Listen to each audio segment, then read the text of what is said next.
He could say whatever he wants to, comment on whatever he wants to. If you guys listen to Gilbert when he talks, man, he says a lot of trolling shit, but when you have him break down the points he's making, 9 times out of 10, it makes sense.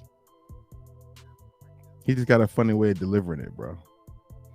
He was right about the USA team that just went out there. They were trash. That team was not good.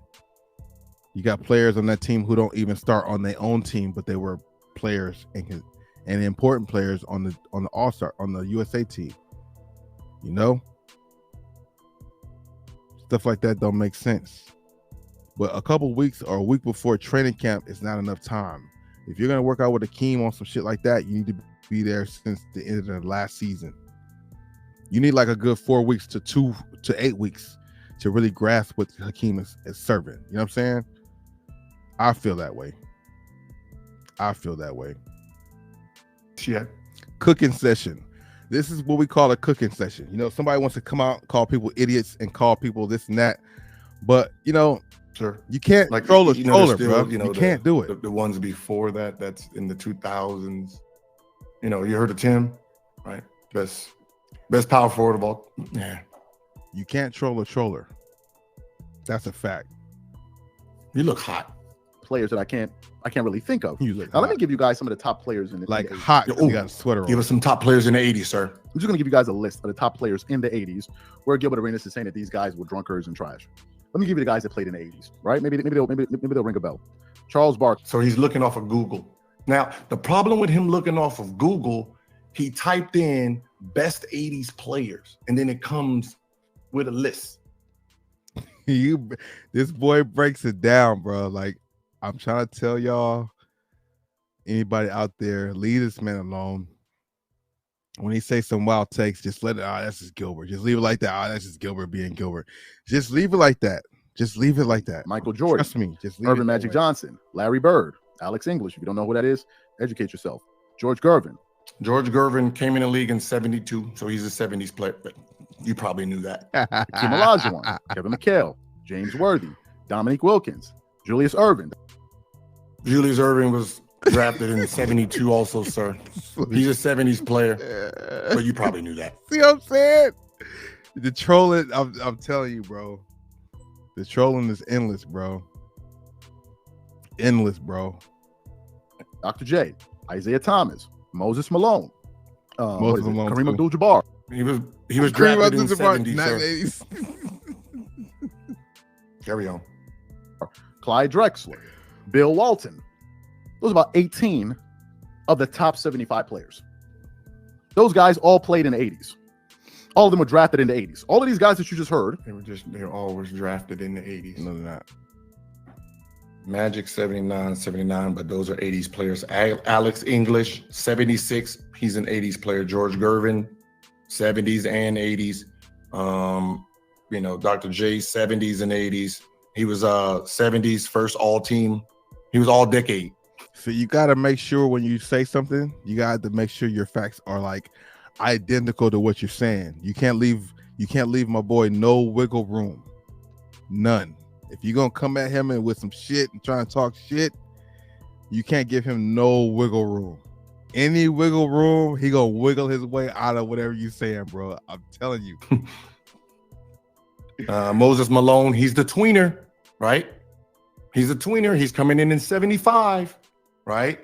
People came in 70. So compare his stats at the end of the year to like Julius Erving. You know, you see how so he probably, for the 70s, he's probably third team if he made it, because he only has 5 years in that decade.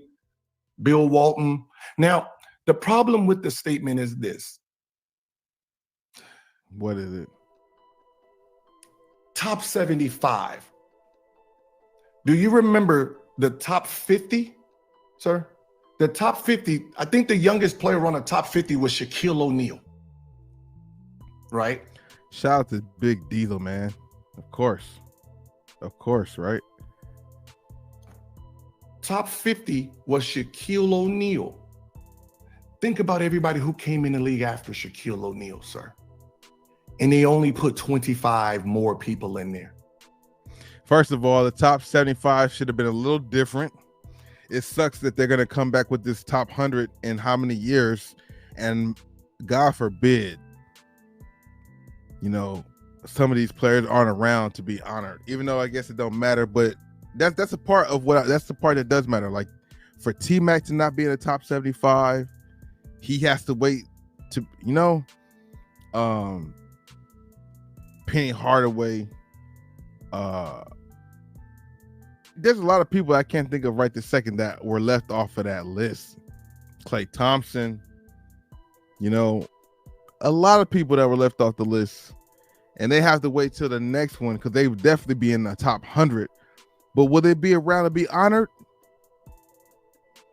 That's the part that sucks. There's a lot of people who should have been on that list that, you know,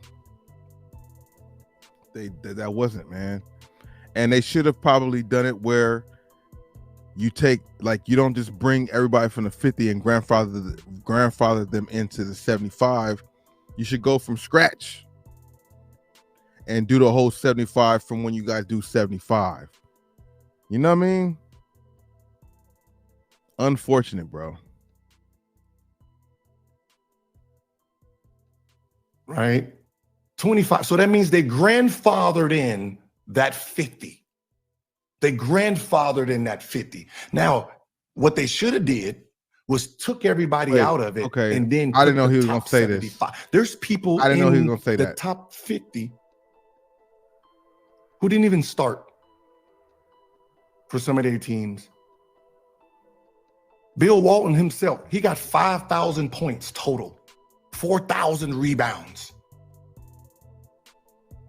That's why people shouldn't be grandfathered in, because their stats are so low. You should have to restart it to do it all. Like if you're doing a top 75 from the 75 years of the NBA being in there, being around, you know, I mean, the grandfather things make sense, but it shouldn't if it really comes down to the stats. Because for Bill Walton to have those stats, even though he had an impact on the game like crazy, he probably should be pulled out of this top 75. Because there's people with way better stats than that. Maybe they should have two lists, like top 75 players, top 75 influential on the game type thing. Like, you know, 5,000 points, 4,000 rebounds is crazy compared to somebody like whoever else that got way more than that. That just doesn't sound right. Am I tripping?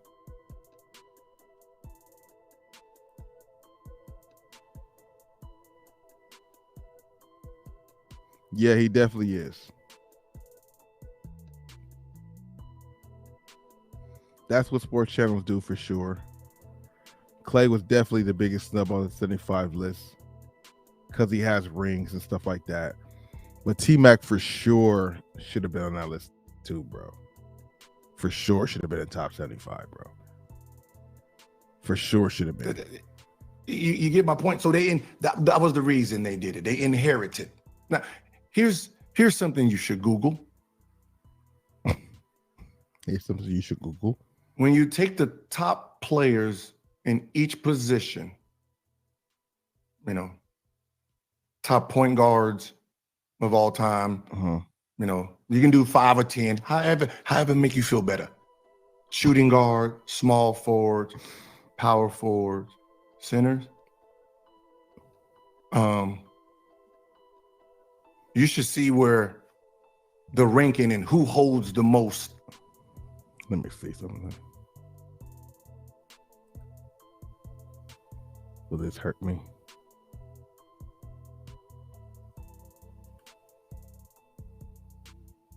Players. Oh no, hold on. My bad. That's the wrong one.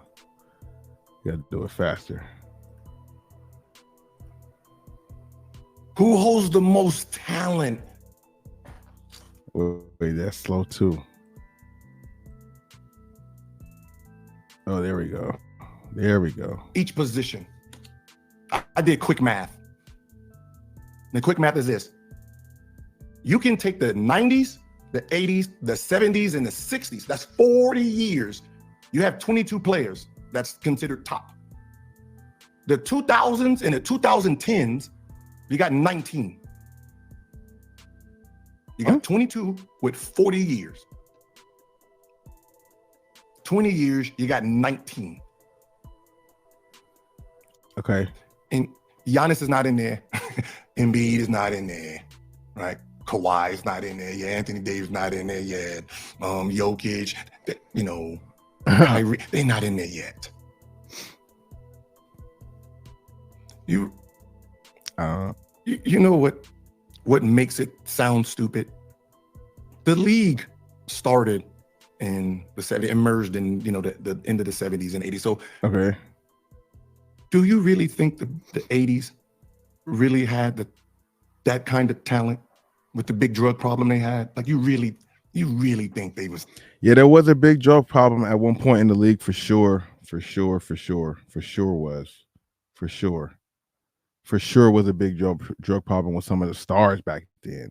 Because, you know, it was cocaine city back then, you know? It was really like that. Vice City, Cocaine City, whatever you want to call it. It was really active like that.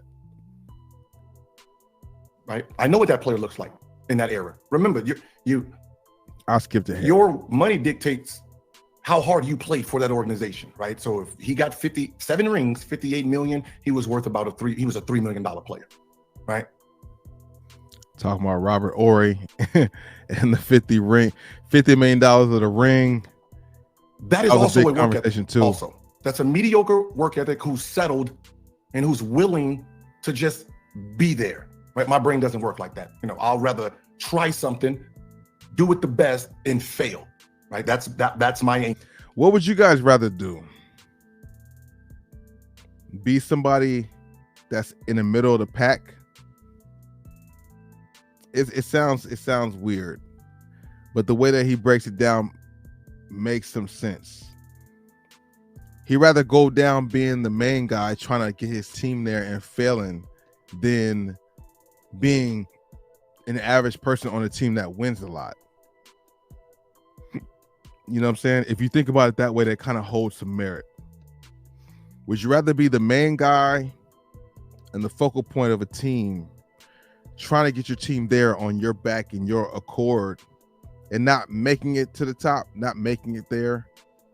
Or would you rather be the person that's like number 9, 10 on the bench on a part of a team that does majority of the work to win?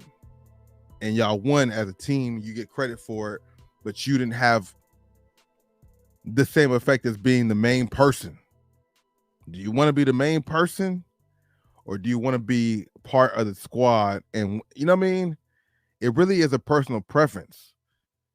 You know, I wouldn't mind being Robert Horry on some good teams that did all the work. I come in there and do my thing a couple bit and help out. Or being the star like a Iverson, like a Gill, like a Barkley, and not getting over the hump to be a champion, but you put in the work of the pressure of being able to support a team to get them there or get them close to there, or them riding your back to get there, and you're not making it because it is a team sport and you need more than just yourself.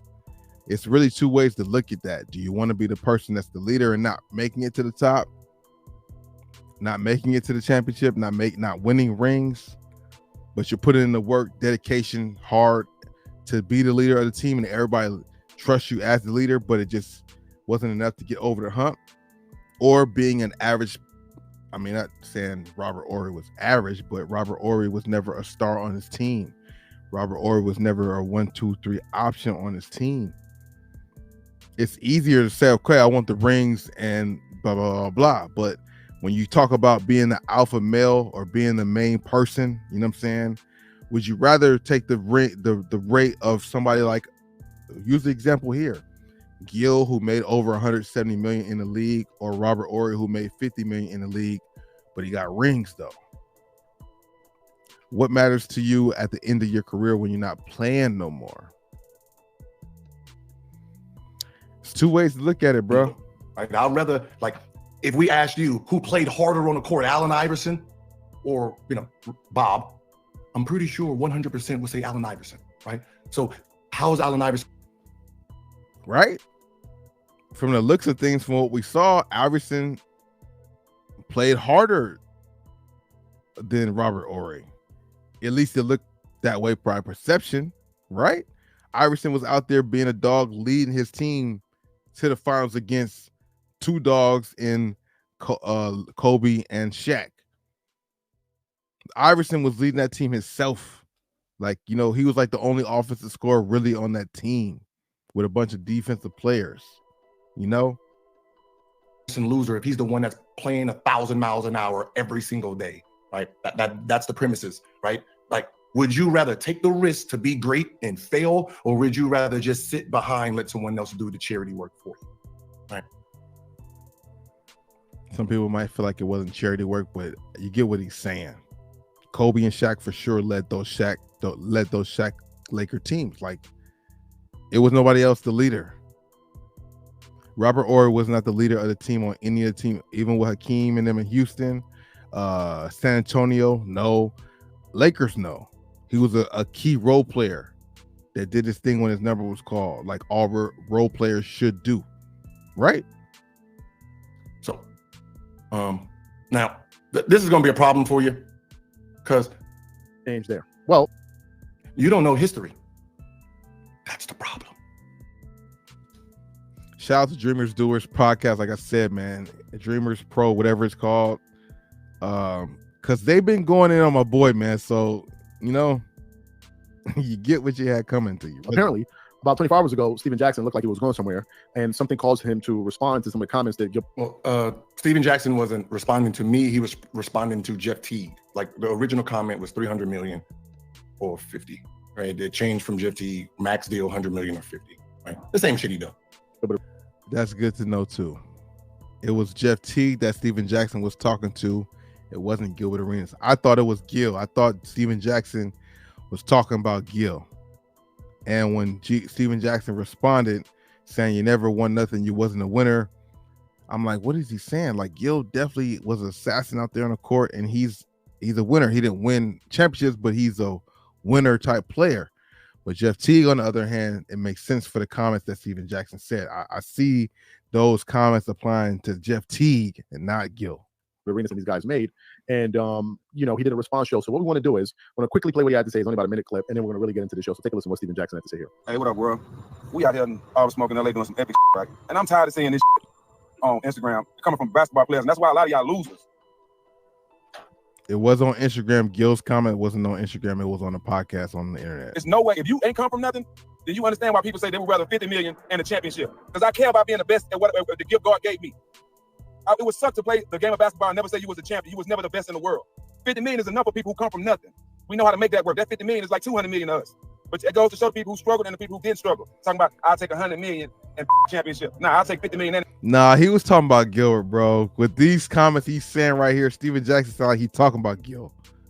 But I don't know what Jeff Teague said, so maybe Jeff Teague said something. I don't know. That championship. But you're not a winner.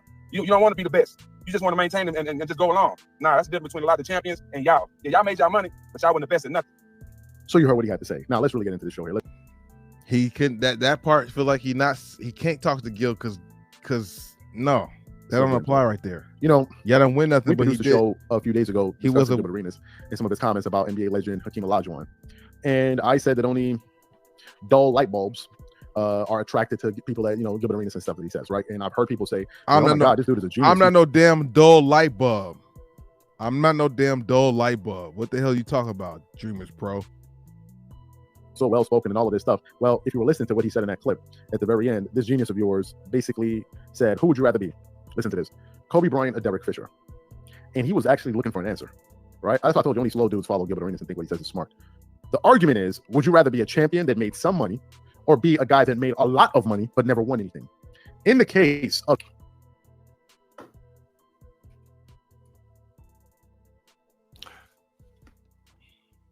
Now, there's a lot of people that's right. I'm the loser. What Stack said is that's the shit, right? That's the shit, right? 50 million in the ring, right? Because we some losers, right? Right? You're gonna have dude jump. Oh yeah, here's something. I'm a loser for turning down 50 million for $300 million, right? I'm gonna tell you a fucking story. Here's a story. Okay, what's the story? Someone won a championship in 2003, coming off the bench, averaging 10 points. Hold up. Who is he talking about? Hold up.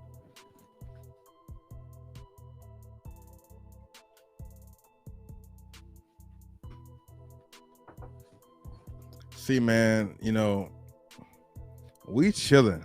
If anybody's bored, you know what I'm saying, let me know. I didn't mean to stumble on this video, but I kind of did at the same time. You know, so we just flowing with it. I wanted to hear this anyway because I knew he was gonna respond to dude, because dude's had a couple videos saying the name, bro. You know, there used to be two people on the internet before who used to say his name a lot. They don't say his name no more. Kwame Brown and that other dude Carcino used to talk a lot of shit about the boy, and they don't do that no more. I wonder why.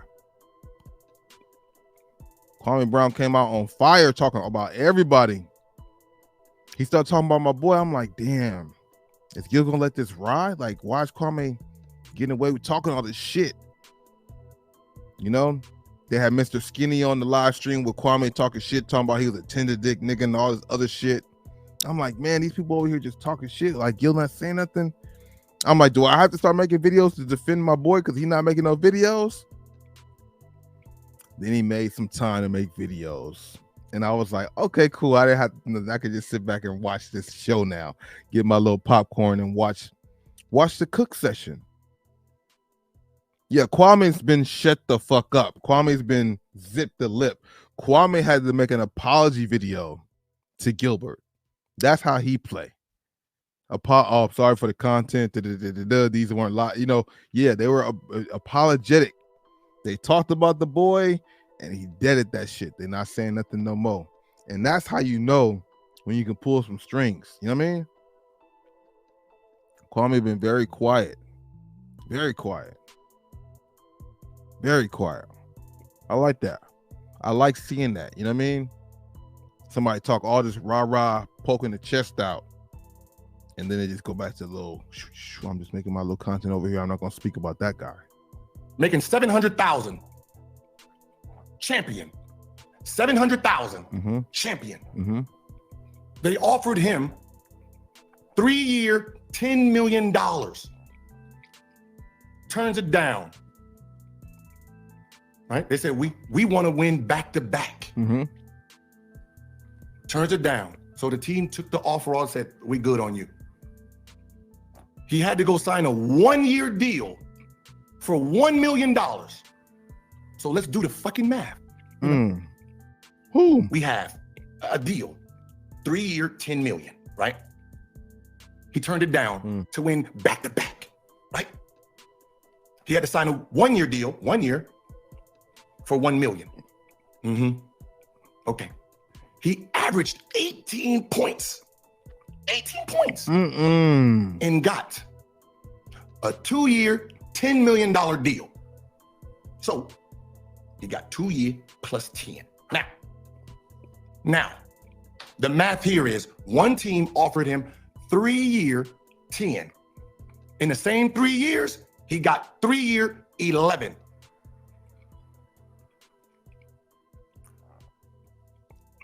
In reality, because the Spurs won the championship, 2 years later, he turned down the championship for $1 fucking million.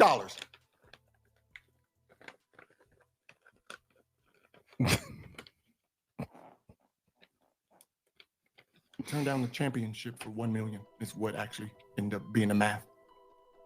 3-year 11, 3-year 10, but they won the chip. The math don't add up. But I mean, you get the ring though.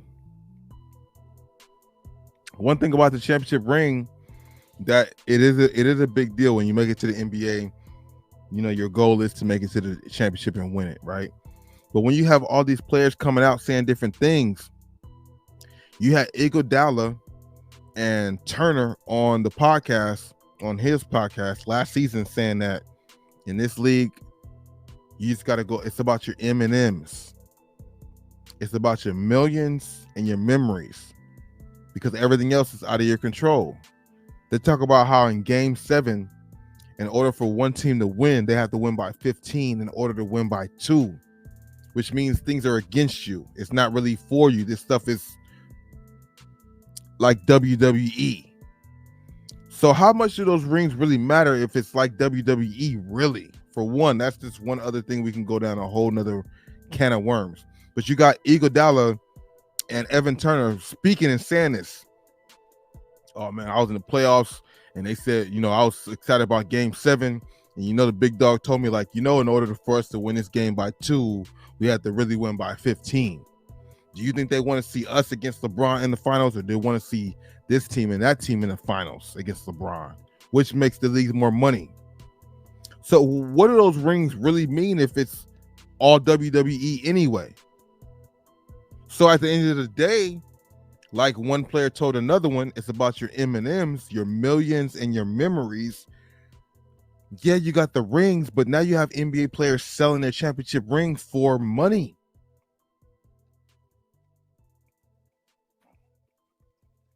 Losers, we losers because we chasing money. I mean, he would have been a 2-time champion as a starter. What do you think that bag would have been if he would have stayed for the same money he ended up signing for anyway? I know that because my agent was his agent. Now, see, people would at first be like, how do you know that? Gil just talking out his ass, he's just saying shit, but then he gives you some real facts. Well, my agent was his agent, so that's how I know. You know what I'm saying?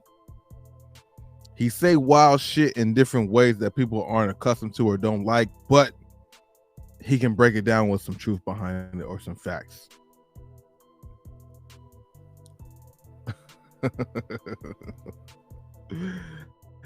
That's funny, bro. Who cares, right? Whoever goes against me, you're cool with. But the problem is, I got facts. I don't just throw shit out there. That's why it's hard to fucking come at me. I use facts and facts only. Now, I'm gonna play something that was just released 4 or 5 days ago.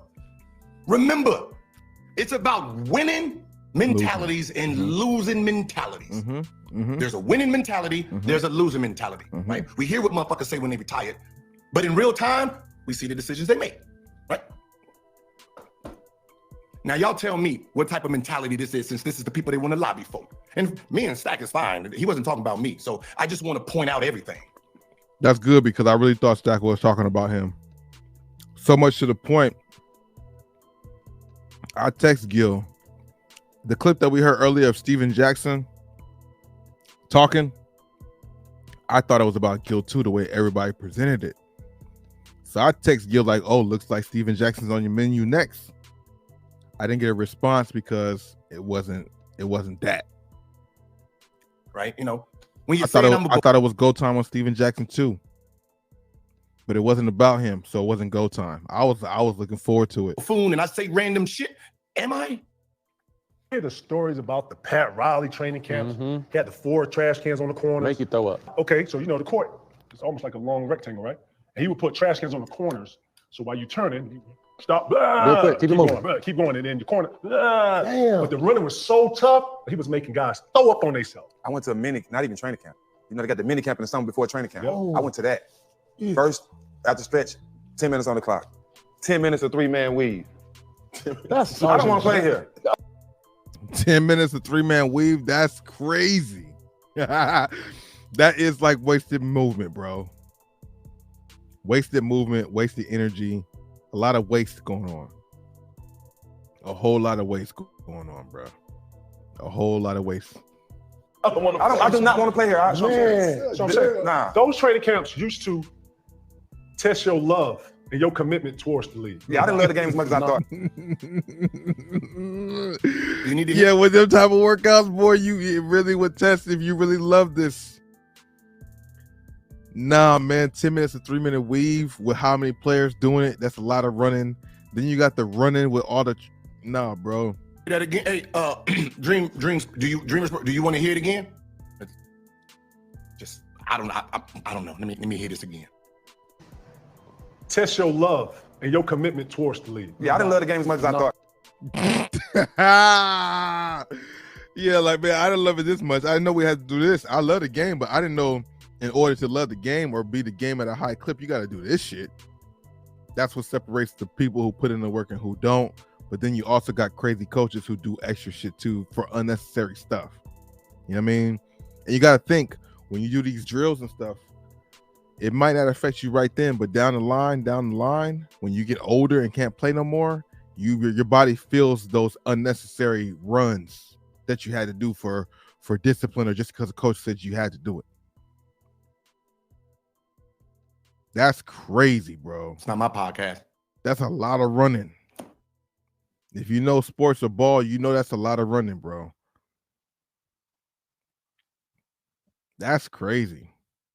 That sounds like some San Antonio stuff right there, or Pat Riley stuff. That's why people don't like the Heat. No, he said, I didn't say it. I didn't say it. You know what I mean? He said what he didn't, he didn't want to do, and he out his own mouth. But Nah. So I'm pretty sure we don't need to listen to no more of this, because we realize in real life what it really is, right? What it really is in real life. Turn down money to win a back-to-back, to go get money, turn down back-to-back championships, and to being part of a championship culture, turn it down for money. Right? Turn down for money. But then when you get older, you be like, damn, my knees hurt, my back hurt. I need to support my family and myself. If I'd have signed for that money, I wouldn't these problems wouldn't be so much down the line. That's it. Turn down for I'm money. telling you, bro. It's in history. There's no change in that, right? He won a championship. They telling you this is what we're gonna give you, and you have a chance to go back to back and win multiple championships. No, I want money. And then they went on to keep winning more championships, right? They won 2 more in the next 4 years, which he would have been a 3-time champion. But then he realized, man, now it wasn't quite it. Before I get to this next one, so he left it alone. This is weird, but hey, is James Harden a great defender, people? Not at all. Like if I said that, how do I wanna? James Harden doesn't play defense to save his life. James Harden plays matador defense, Olay defense, like, oh, just go ahead, like, act like he playing defense. James Harden don't play no defense. Right. You know what? Fuck it. I was going to try to bait you guys into it, but we don't got time. We don't got time to be playing childish games. So let me just go to it. Because here's another take that my man thinks is stupid. Hold on, Common denominator in this situation, Gil say something, and he got facts to kind of back it up a little bit.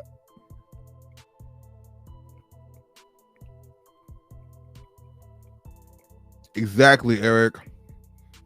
Bingo. It hurts me to say it. It hurts me to actually believe it. Not to go down that whole rabbit hole, but that's also a part of why I love the Cowboys. I liked them ever since I was a kid. Just remember those memories, family, the colors, just Cowboys.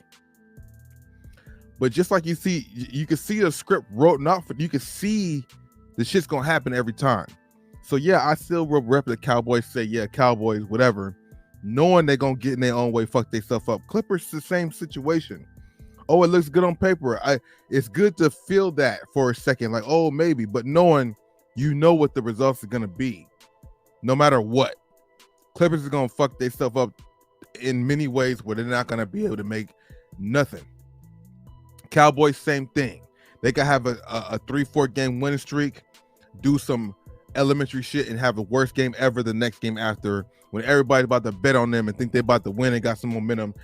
Dak will throw the ball to the opposite team 4 times in a row, and people be like, what the hell happened? And you got people who are diehard fans, or at one point were, be like mad, punching the TVs, breaking everything, thinking like, how the hell is this happening when it's all supposed to happen?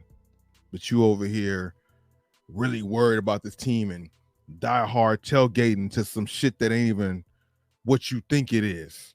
So that's why players are focused more on the bag than the other part, because a lot of players are hip to the game too. When you got people on, go watch the old podcast when they're talking about it. When they say you got to win by 15 to win by 2 in this game 7. You think the NBA wants to see us versus LeBron in the finals, or do they want to see the other team against LeBron in the finals? What's going to make them more money? You got players saying it's about memories and millions. Get out of here, bro. It sucks. It's just like when I found out wrestling was what it was. And it's like crazy. So that's why the players are worried about the bag and don't really care about the other part, because they realize it's about their millions and the memories they can create with the money they make and the people they meet in the league while they're there, because everything else is out of their control, bro.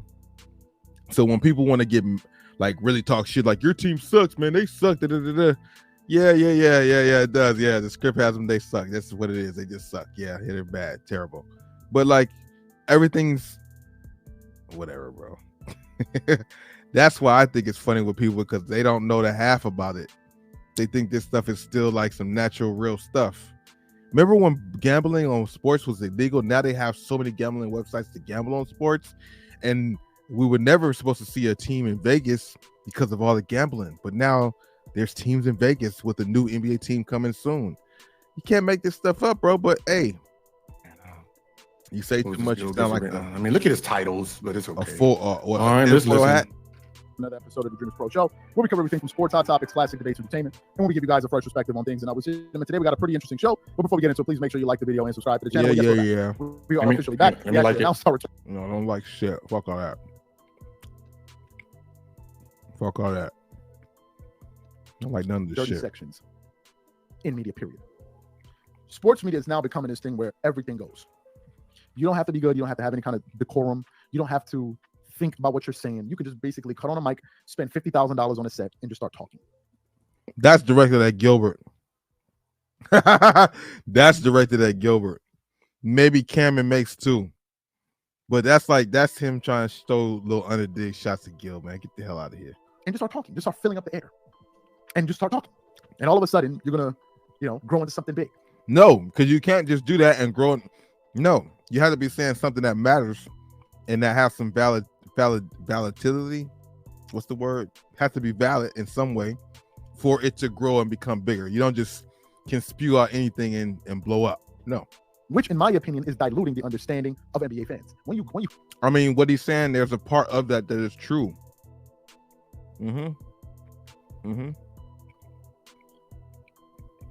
I felt that way when it came to rap music. My bad. I don't want to be chewing in the mic. I remember one time in rap music when like the lyrics really mattered. The Jay-Z's, the Raekwons, the Method Mans, the Nas's, KRS-One. Just like, I don't want to go back too old, but like there was a time when what you said really, really mattered. But then this is gonna make some people mad, but I'm not saying everybody. But there was a time when they started letting other people in the game that couldn't rap, but they just made good sounding music from different regions. And it worked. And I felt like because it worked for a couple people, they started letting it open for everybody. Let me be more rational and blunt with what I'm saying. Not rational and blunt, ain't that opposite? The game was held with lyricism at the top when I said those other guys, Jay-Z, Jadakiss, Fabulous, Raekwon, Method Man, the East Coast dudes, Nas, right? But then they let the Hot Boys slide in there a little bit. It was somebody before the Hot Boys and Master P, but it was like maybe them. It was like they let that like South, that first era of the South slide in where they couldn't be as lyrical, but they made an overall good package. That's what let Master P and them boys run crazy with what they did, because they had good beats. Like the production for the music was good, but the words was just offbeat, couldn't really rhyme. The level of rhyming was lower, but the overall product was good. So because that came out good, that started to become acceptable in the game. So now to me, that watered down lyricism. Oh, you ain't got to be the most lyric, as long as you can put the whole thing together, it sounds good. Soulja Boy start blowing up. Then you got more South rappers coming in who couldn't really be lyrical, but you believe they rhymes, the beat sounded hard, blase. So now it's acceptable to where you get somebody like Trinidad James who said, I only been rapping for about 4 weeks and this is good because he had good production, but his lyricism was not that good, but the overall package sounded good. So now you're watering down the game to where everybody and their mama now feel like, because they have a mic and a booth and some beats, that they can make music and it should count and should be charting. It should be on Spotify. It should be same. It just made it all even. It watered the hell down of the real craft, bro. You know, and that's what he was talking about earlier with the media. It used to have a standard, but now they're letting anybody in here who can kind of carve their lane to get in there, and now you could be considered media. I get that part, but it's just crazy how that happened, and I believe it's inevitable that it happens. You know, stuff definitely downgrades more because they want to make it appeal to more people and make it seem like more people can do it. It used to be like a skill or like a more limited thing to be in these type of categories, but now anybody can kind of be in any category except for a doctor, lawyer. You got to go to school for that, but anything else, you can start your own massage business at home and become a masseuse and get paid for it. Like, it's crazy. When you ingest trash, you yourself become trash. Mm. This is what's happening. Wow. When you're trash, you just say, what? This guy is really mad. He literally rips me every time. No other player I've ever been ripped from. Him 2-3 times a game, Arenas said. I'm going to go back to my original comments. I never played against Marcus Smart. Sports media is turning into one of the biggest dirty sections in media, period. Sports media is now becoming this thing where everything goes. You don't have to be good. You don't have to have any kind of decorum. You don't have to think about what you're saying. You can just basically cut on a mic, spend $50,000 on a set, and just start talking. And just start talking. Just start filling up the air. And just start talking. And all of a sudden, you're going to, grow into something big, which in my opinion is diluting the understanding of NBA fans. When you ingest trash, you yourself become trash. This is what's happening. First of all, whoa. Some NBA players get to hide behind the veil of, well, I played in the NBA, so therefore, I know what I'm talking about. Yeah, I know what I'm talking about. Actually, I know one of those guys. Yeah, I guess y'all are friends, but yeah. So, because you played in the NBA, you think it makes sense to say that Kobe Bryant was a trash defender on me? Well, I did some research. Oh, you did? You Googled? All right, let's Google. What'd you do? I did some research to understand what really took place when Kobe Bryant and Gilbert Arenas faced each other. Oh. Apparently, Kobe Bryant was this trash defender. This trash defender. And I heard a lot of people that were coming to the defense of Gilbert. I mean, he dropped 60 on the Lakers, if y'all don't remember that. There's a shoe about it. He dropped 60 on the Lakers.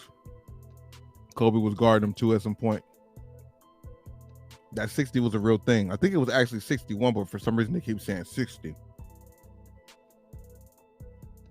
But Arenas saying, well, Kobe Bryant made all of those defensive teams on reputation. So let me ask you, when did what years did he make it on reputation? And if Kobe Bryant made all of those defensive teams on reputations, what NBA players that actually made defensive teams didn't make it on because of reputation? Or better yet, the players that made less defensive teams than Kobe, because Kobe made all those defensive teams on his reputation, and those guys made a limited amount of defensive teams, then how terrible is it? How terrible, just how trash were those guys on defense actually? This guy's mad though. I liked it. He like really heated with what the boy said, bro. He's really mad at what the boy said. That's crazy, bro. James, what it do? Fat Boy Kicks, what it do, bro? He got up under Gil got up under his skin, bro. He bad. Running amok. This is what happens. Let me get to the stats. Oh, let's get to the Kobe stats. Bryant versus Gilbert Arenas for his career. Kobe Bryant scored against Gilbert Arenas 29.8 points per game. He got 6.2 rebounds, 6.4 assists, averaged 1.4 steals, shot 48.1% from the floor against Gilbert Arenas, shot 44% from against Gilbert Arenas from the three, shot 80% from the free throw line when he faced Gilbert Arenas, right? So this is Kobe playing. Kobe 6'6", y'all. Gil 6'3.5". Against Gilbert Arenas, who, by the way, never, not ever, ever, ever in his career made not even one single all-defensive team. Gilbert was not a defensive player, bro. Go to the offensive side of the ball, though. Talking about who's a good defender. Now, Gil's not a good defender. He never was a defender. He never claimed that in the NBA. The problem is him on offense has nothing to do with me. That sounds cute though, but that has nothing to do with me, sir. Like I didn't guard Kobe. I was the point guard. That's what I'm saying. Like Deshaun Stevenson, Karan Butler, those guys, Antoine James, those were the guys really on Kobe. You can go back and look at the game. That's why I'm like, how did he figure out this? He must have Googled, and Google must have said, because those teams played against each other, that's what Kobe's stats were against the team.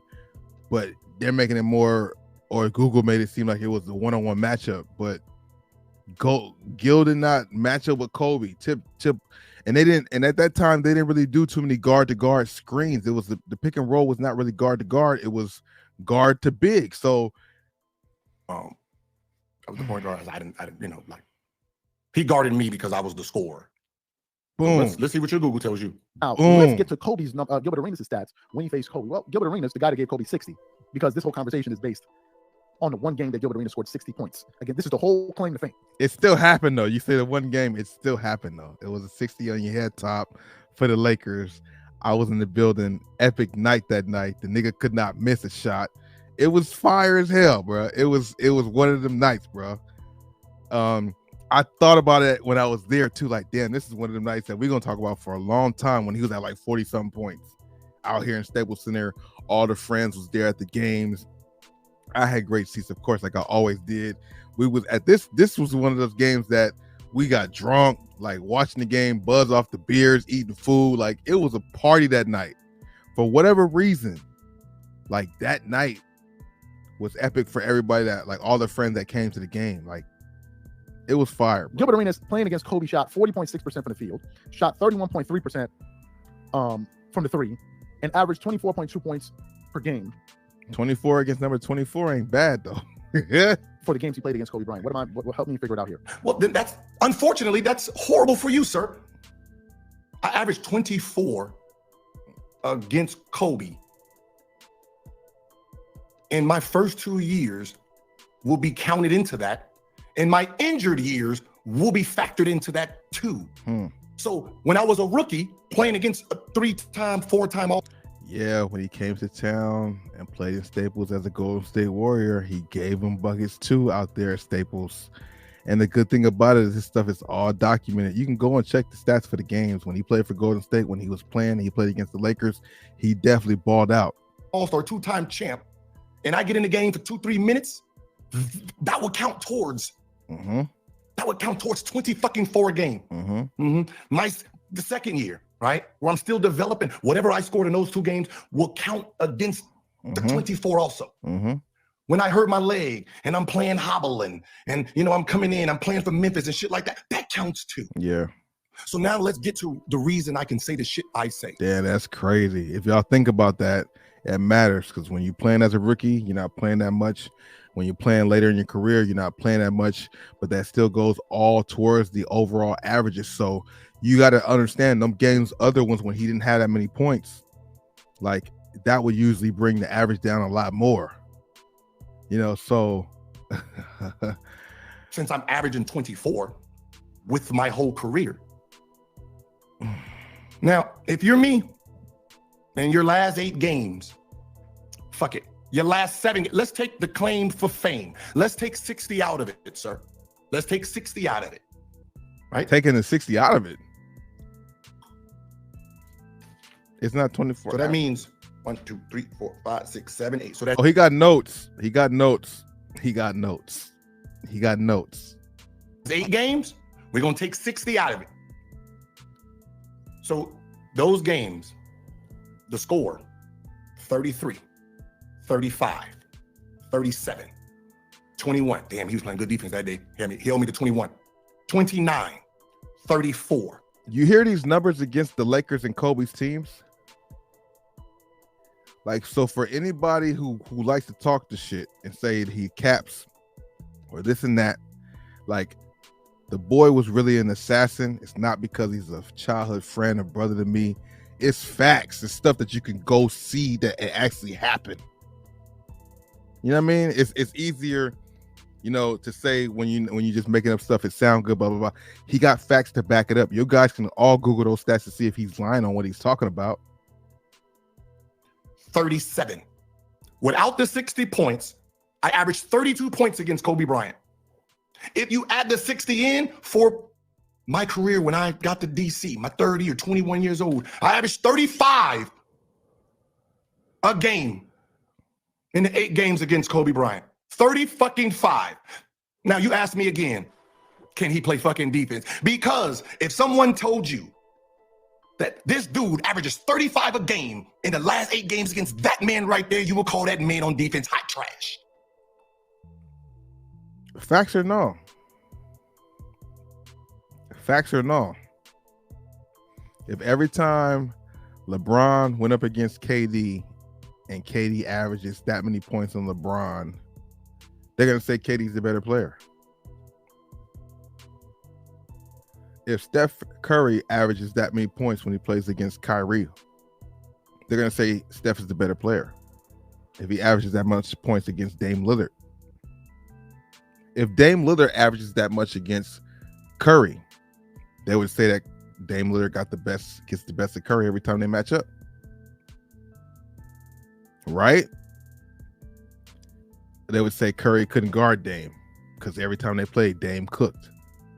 That's what will be said. So for him to average that many points in the games that he's speaking of, that means he was unguardable. Like they weren't able to stop him doing from what he wanted to do. I'm just saying, man. You should have knew there was a problem if you'd have known that I came off the bench and I'm playing a few minutes, right? Played a few minutes and I still averaged 24. 35 a game. I'm telling you something right now, too. As somebody, I'm just speaking. I'm just talking because y'all my people. Y'all here with me this late, still rocking, whoever's here. It's a tremendous feeling to be able to experience your friend doing shit like this. I was never one of those haters. I was always a supporter and we was always cool. Like it's dope to see your friend accomplish goals that y'all had as kids growing up, you know, and doing it at a high clip in that building, in that whole scenario. Are you serious?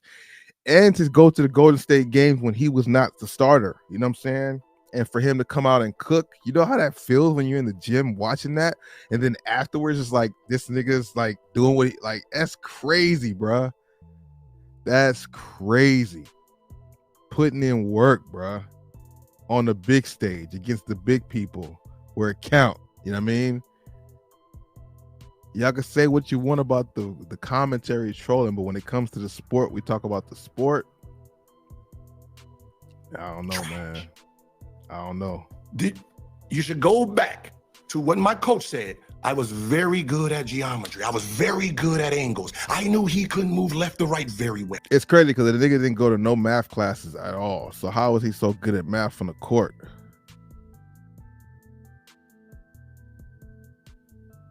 You don't go to no math class. You don't do math at all, but you know math on the court like you've been doing it your whole life. So I took advantage of his flaw.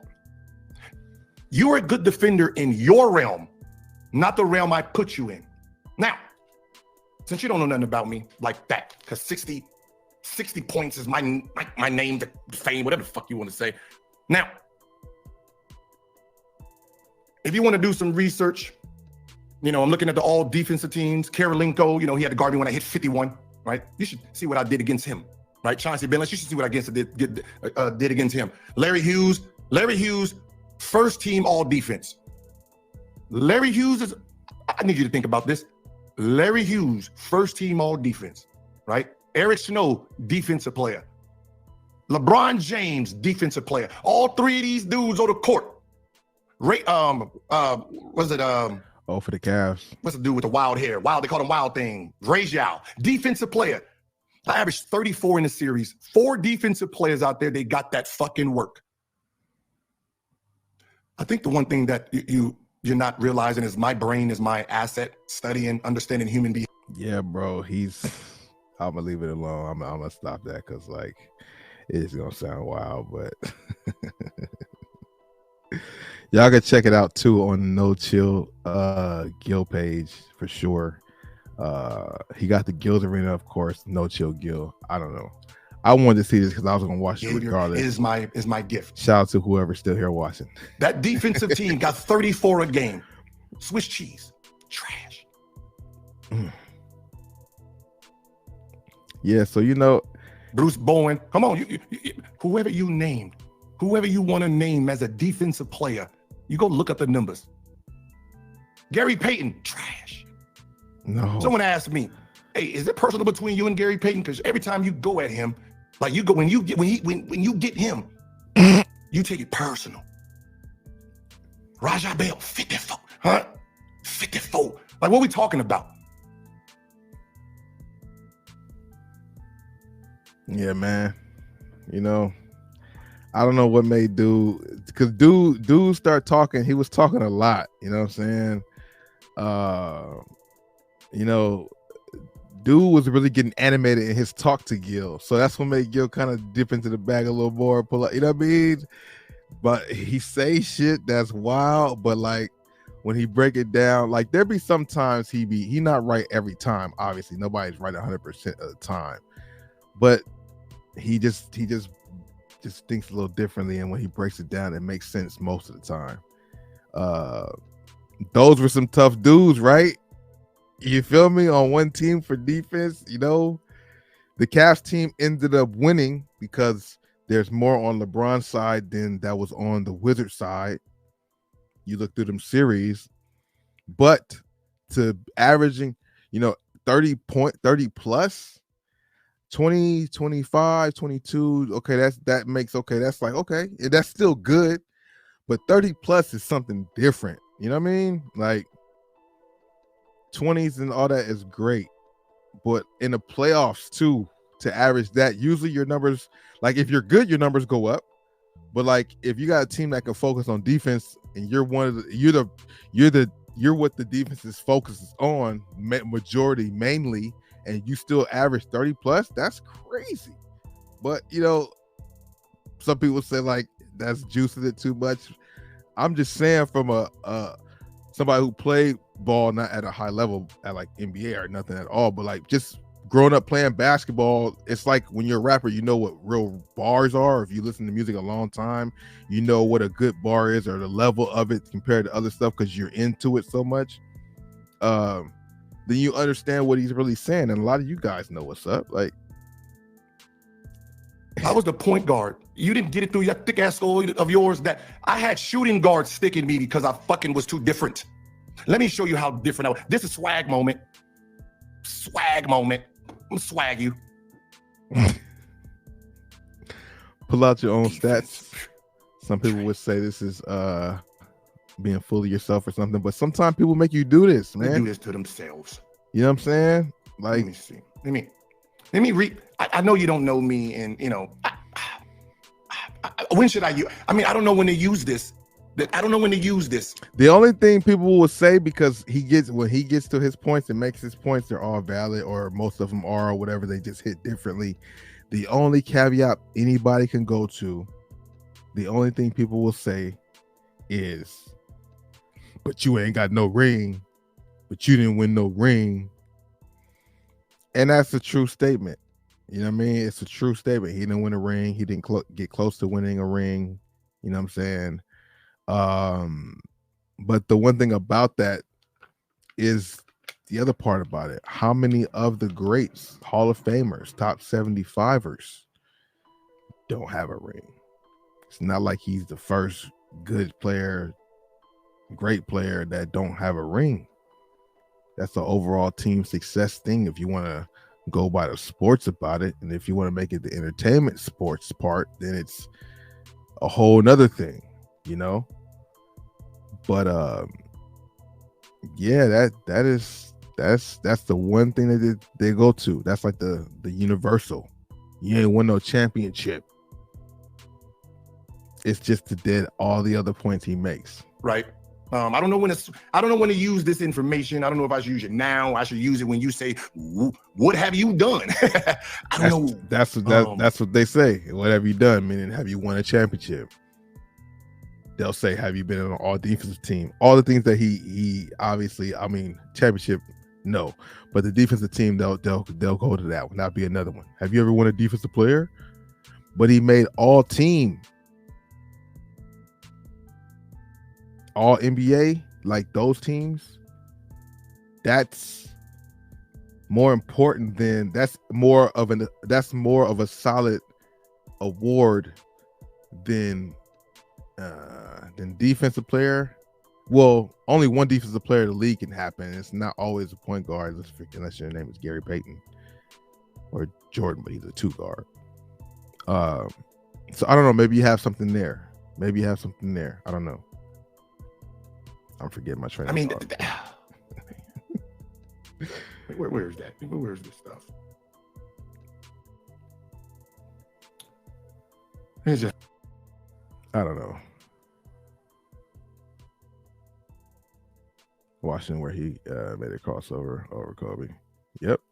Went to the bat. Yep.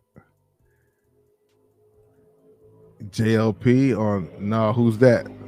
JLP. I'm not knowing who that is right now. Man, y'all. Who's JLP? These dudes, man. See, I'm a humble servant. I talk my shit because I can back it up. Right? I'm never gonna throw anything out there for for it to be used against me. Always understand that there's always something underlined about what I do. Oh, I gotta plug my phone up. No. Heard me talk 60. 60 is not the claim for fame. The 37 was.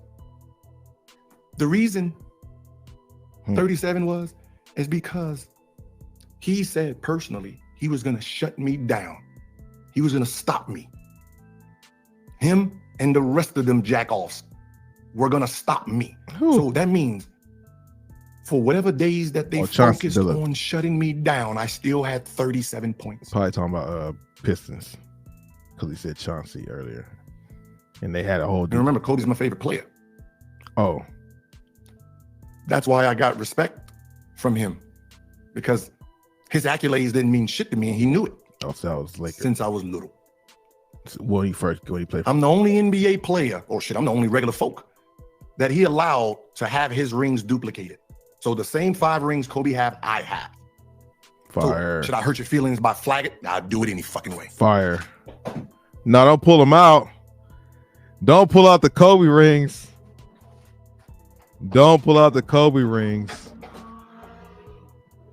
Don't pull out the Kobe rings, my nigga. Don't do that. Yeah, man, make sure y'all subscribe to my boy shit, bro. Oh no, let me see one. That's crazy. That's year 1.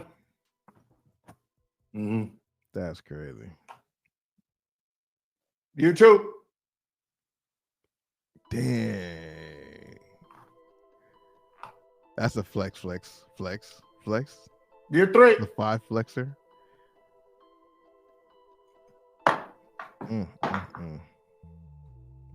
So yeah, if he want to feel like a champion, he could just wear Kobe's rings. Oh shit, no. These are the first 2. Sorry. These are the first 2 in the 2000s.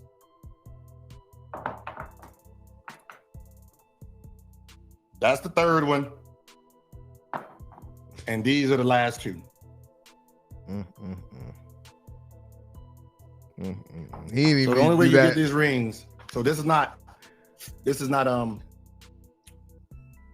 ain't family and friends.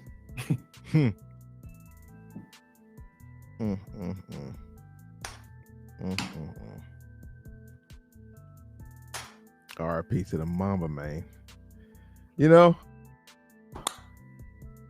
I'm sure.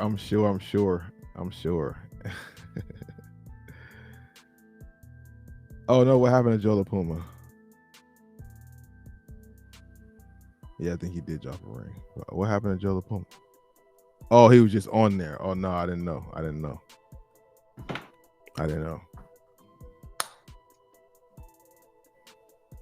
Shout out to him on Jimmy Fallon.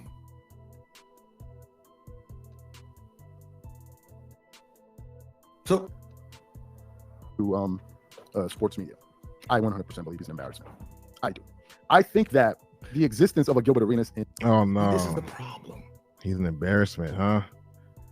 And the existence of Gilbert Arenas is, but ESPN's trying to holler at him.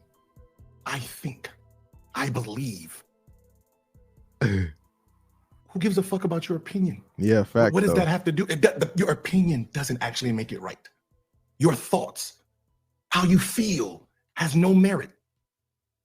Have you not watched how I body people? Because they got feelings. I beat them with facts. Listen, 2 + 2 is 4. I don't care if you feel it should be another number. That's not my problem. 4. If I yell really hot, 4. Right? You cry, 4. It's still 4. Okay. So I don't care how you feel about what you're about to say. Is it facts or not? in sports media, I think it requires that there are checks and balances within the system to correct these type of things. What am I talking about? Gilbert Arenas represents NBA players, right? He represents them. So to me, when you have guys out there going out there saying idiotic things, I believe it's important that you have people like Paul Pierce and others call him out and say, bro, slow your roll. You sound dumb. When he told me, stop, what did he say? Did he say it was true? Did he work out with Hakeem? Did he tell you that, hey, I worked out with Hakeem and he made my footwork? No. The facts are not one player he trained in the Do you not remember what era I came from? I came in 2001. That means Hakeem was training. Every year I was in the league. I'm a high-level player, right? Right? So that means I will be interested in training with someone who has footwork. So again, answer me this. Can you name one player he trained? Yeah, I was trying to figure it out. That stood up for him. Well, yeah, nobody came out and said nothing though. You're embarrassing all of us. Let's get to the nobody came out. Thing. First, nobody came out and said, no, I went to Hakeem and he really helped my footwork. Nobody's came out and like defended that. The only one who said something was Giannis, just to say that Hakeem didn't ask for no money.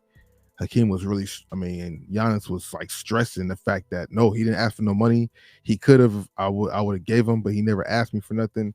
But that's the only person that spoke up. You know, a lot of people will speak up against what Gil say if he say something they feel is crazy, like this guy's doing. But nobody said nothing to defend Hakeem when Gil said what he said. Maybe they just, you wouldn't want Hakeem to have that reputation if you work with Hakeem and you rock with him. You wouldn't want him to have a reputation. So if somebody like Gil said some crazy shit, you would come out to defend him, right? I would think so. Hakeem Olajuwon charging you $50,000 a week. Y'all do realize that Hakeem Olajuwon makes more than what he's charging these guys. You do realize Hakeem Olajuwon is worth more money than Gilbert Arenas. $50,000 a week. You do know this. You do know Hakeem Olajuwon earned more money off the court with his brain than Gilbert Arenas did on the court. Hakeem Olajuwon is a real estate tycoon. He's worth over $40 million. That's Hakeem Olajuwon. So if Hakeem Olajuwon is charging you $50,000 a week, he's charging you for his time. That's what he was doing. If I'm worth $300 million, and you want to come and pick my brain, my boy, you're gonna have to pay me up some serious cash. Number one, so you respect my time. Number two, because my time is money. And for me to sit up here, get dressed, get into the gym, come up with a workout program for you, what, I'm gonna do it for free? Hell no, I'm not doing it for free. Number one. Number two, in the case of Giannis Antetokounmpo spending $50,000 with Hakeem Olajuwon, it's called an investment. Dudes throw $100,000 in a strip club. Now all of a sudden, when somebody's charging you $50,000 for something, this is going to improve your basketball game. Now all of a sudden, what, you screaming and hollering? You keep shouting and screaming. If Giannis is able to incorporate some of those moves into his basketball game, if he goes on to become a better player, what's the value of $50,000? And finally, the third thing. In theory, what you're saying, we need to see if Giannis can actually put this into his game. If Giannis can put this into his game, then it would be worth it. But a lot of people in the past, except for I guess Kobe, maybe LeBron a little bit, because LeBron does have footwork. He's had it for a long time too, though. But I don't know. We have to see if Giannis is able to implement that footwork into his game. To see if he can, if it really matters. Hopefully he can. If he's able to implement it into his game and he's not getting all them charges, because Giannis gets about 3 charges a game, 2 to 3 charges a game. I don't know. Be kind of interesting to see. How that would work out. Hopefully Giannis can be a little bit more agile and doing some of them dream shakes. He would need to get that fadeaway together, which I think Giannis could develop a fadeaway like that. I think it's very possible for him. You know what I mean? You dig me? Shout out to all y'all being here for however long you were here for. Hit the like button, share the video. I don't want to kill y'all the whole night. We've been going for about 4 hours, so I'm about to get out of here. I'll see y'all in the next live stream. We'll be back soon. Deuces. Thank you for being here, man. I really appreciate it.